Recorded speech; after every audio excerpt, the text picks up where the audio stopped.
यस्त्व इंद्रियाणि मनसा नियम्य आरभते अर्जुन कर्मेन्द्रियैः कर्मयोगम असक्तः स विशिष्यते।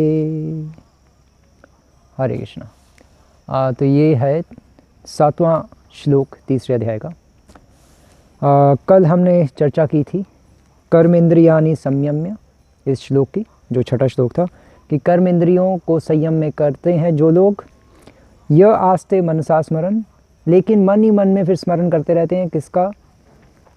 इंद्रियार्थान, इंद्रिय विषयों का।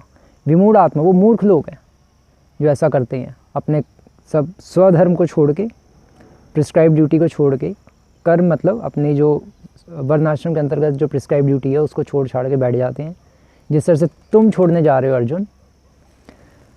ऐसे व्यक्ति को विमूढ़ आत्मा कहते हैं, और यही मिथ्याचारी बन जाता है, फिर ढोंगी बन जाता है। तो तुम ढोंगी बन जाओगे, फिर मुझे मत कहना कि पूछने मत आना मुझसे कि मैं ढोंगी तो नहीं हूँ। ऐसा मत पूछना फिर मुझसे, तुम ढोंगी बन जाओगे, नहीं फिर बाद में कंफ्यूज होते रहोगे कि क्या मैं ढोंगी हूँ। अब भगवान आगे बता रहे हैं अर्जुन को कि अर्जुन यस्त्व इंद्रियाणि मनसा, कि सविशिष्यते, एक्चुअली इस श्लोक का जो लास्ट वर्ड है सविशिष्यते, अर्थात भगवान अर्जुन को बता रहे हैं, विशिष्यते का मतलब है श्रेष्ठ है। भगवान अर्जुन को कह रहे हैं कि अर्जुन अब वो ढोंगी बनने से अच्छा, मिथ्याचारी बनने से अच्छा श्रेष्ठ है। क्या श्रेष्ठ है? सविशिष्यते, वह श्रेष्ठ कहलाता है। क्या श्रेष्ठ है? यस्त्व इंद्रियाणि मनसा, तुम अपनी इंद्रियों को मन के द्वारा कंट्रोल में करो। नियम्य, नियम्य अर्थात रेगुलेट करो, मन के द्वारा इंद्रियों को रेगुलेट करो, इंद्रियों को इधर उधर भागने मत दो।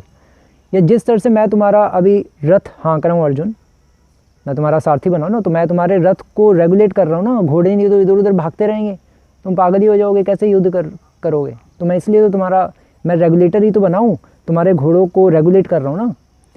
तो उसी तरह से तुम अपने मन के द्वारा इंद्रियों को रेगुलेट करो, उनको कंट्रोल में करो। और आरभते अर्जुना, आरभते मतलब, और फिर आरभते मतलब आरंभ करो, फिर शुरू करो असली काम। असली काम क्या है? कर्मेंद्रिय ही कर्म योगम, अपनी कर्म इंद्रियों के द्वारा, है ना, कर्म इंद्रियां हाथ पाँव ये सब कुछ, कर्म इंद्रियों के द्वारा कर्म योगम, कर्म योग शुरू करो। सिंपल कर्म करने की जरूरत नहीं है, साधारण कर्म नहीं करने के लिए कह रहा मैं तुम्हें। तुम कर्म योग करो, योग अर्थात भगवान से जुड़ना, योग मतलब जुड़ना होता है ना। तो तुम योग करो, मेरे साथ जुड़कर कर्म करो, मेरे साथ कनेक्शन बना के रखो, और फिर मेरी प्रसन्नता के लिए कर्म करो। तो अब जो तुम्हें मैं कर्म करने को कह रहा हूँ, मेरी प्रसन्नता के लिए तो मैं तुम्हें करने को कह रहा हूँ। असक्तः सविशिष्यते, और कैसे कर्म करो? असक्तः, आसक्त मत हो, असक्त, अनासक्त होके कर्म करो। किससे अनासक्त होना है? फल की इच्छा मत करना, क्योंकि फल पर तुम्हारा अधिकार नहीं है। मैं तुम्हें पहले ही समझा चुका हूँ दूसरे अध्याय के 47 श्लोक में, अर्जुन 2.47 में पहले ही समझाया गया था भगवान के द्वारा कि कर्मण्यवाधिकार रस्ते माँ फलेषु कदाचन, कि कर्म पर तुम्हारा अधिकार है अर्जुन, फल पर अधिकार कदापि नहीं है। तुम फल के अधिकारी नहीं हो, तुम्हें कर्म करना है अपना बस।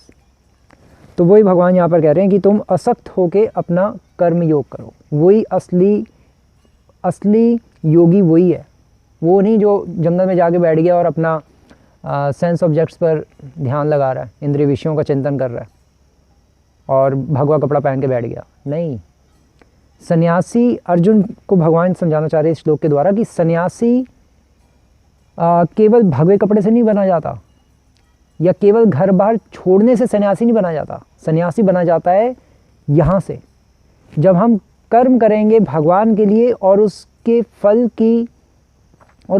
को भी भगवान को जब अर्पित करना सीख जाएंगे, वो ही असली सन्यासी है। जब फल को खुद भोगना बंद कर देंगे, एक गृहस्थ भी सन्यासी है उस दृष्टिकोण से। सन्यास आश्रम तो वैसे है ही अलग से, लेकिन तुम एटलीस्ट अल्टीमेटली शिल प्रभुपाद इस श्लोक के द्वारा, शिल प्रभुपाद इस श्लोक के तात्पर्य में लिख रहे हैं कि, बहुत अच्छी लाइन लिख रहे हैं इसके तात्पर्य की लास्ट लाइन, जीविका के लिए धारण जीविका के लिए ध्यान धरने वाले ध्यानी की अपेक्षा, जो अपना पेट पालने के लिए ध्यानी बन के बैठ गया और वेट कर रहा है कि कोई आके मुझे दक्षिणा दे दे, कोई पैसे चढ़ा दे, ऐसे व्यक्ति की अपेक्षा सड़क पर झाड़ू लगाने वाला निष्ठावान व्यक्ति कहीं अच्छा हो सकता है। मतलब अल्टीमेटली भगवान अर्जुन को कह रहे हैं, यार तुम जाके जंगल में बैठ के, अभी इतना मेन युद्ध करने का टाइम है और तुम जंगल में जाके बैठोगे और फिर ध्यान तो तुम्हारा इधर ही आएगा कि द्रौपदी कहाँ है, द्रौपदी सब ठीक तो है ना, और युद्ध में सब ठीक हो रहा है नहीं हो रहा, कहीं युधिष्ठिर कुछ हो तो नहीं गया, तो ध्यान तो इधर ही रहेगा।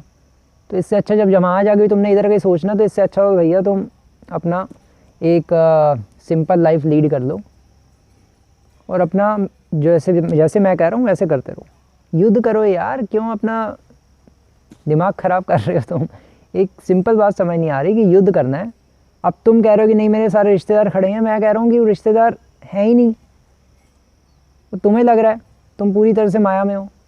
और अल्टीमेटली कोई मरता भी नहीं है अर्जुन, ये मैं तुम्हें दूसरे अध्याय में सारा पहले तुम्हें मैंने पूरी फिलॉसफी समझा दी है, अभी भी तुम वहीं अटके हुए हो। तो अब तुम चीज़ों को समझने का प्रयास करो, ये भगवान अर्जुन को यहाँ बता रहे हैं। और एक्चुअली शिल प्रभुपाद इसके तात्पर्य में लिख रहे हैं कि शिल प्रभुपाद एक्चुअली वर्णाश्रम बता रहे हैं इस श्लोक के द्वारा। शिल प्रभुपाद ग्लोरीफाइज वर्णाश्रम, इसलिए भगवान कह रहे हैं अर्जुन को कि अर्जुन इससे अच्छा है कि तुम अपना कर्म योग करो, अपना गृहस्थ आश्रम में रह के ही तुम अपना कर्म करो ना। एक सन्यासी की नकल क्यों कर रहे हो, और एक नाटकबाज मत बनो, एक सही से आचरण करके एक अच्छा गृहस्थ बन जाओ, वही बहुत है। और प्रभुपाद भी यहाँ पर यही बता रहे हैं कि एक गृहस्थ भी कृष्ण भावनामृत में नियमित सेवा करके इस लक्ष्य तक पहुँच सकता है। अल्टीमेटली हमें भगवान की सेवा करनी है। अब वो बात लग है कि ब्रह्मचारी आश्रम में अधिक सेवा हो सकती है, लेकिन संन्यास आश्रम तो एक अलग ही हो गया ना। ब्रह्मचारी भी सन्यासी ऐसे नहीं बनते, वो भी कई साल कर्म योग करके, मतलब भगवान की सेवा करके, हृदय शुद्ध करके फिर सन्यासी बनते हैं। अर्जुन तो सीधे ही संन्यास आश्रम में जंप मारने वाला है। मतलब वो कह रहा है मैं सब छोड़ छाड़ के जा रहा हूँ, और वो भी सब, वो तो डरपोक है अल्टीमेटली, वो तो बस देख के भाग गया, वो तो उस तरह का हो गया। तभी भगवान को गुस्सा आ गया, तभी भगवान ने गीता बोली कि अब तू बैठ और सुन मेरी बात। वो इसलिए भी क्योंकि अर्जुन ने शिष्यत्व स्वीकार किया।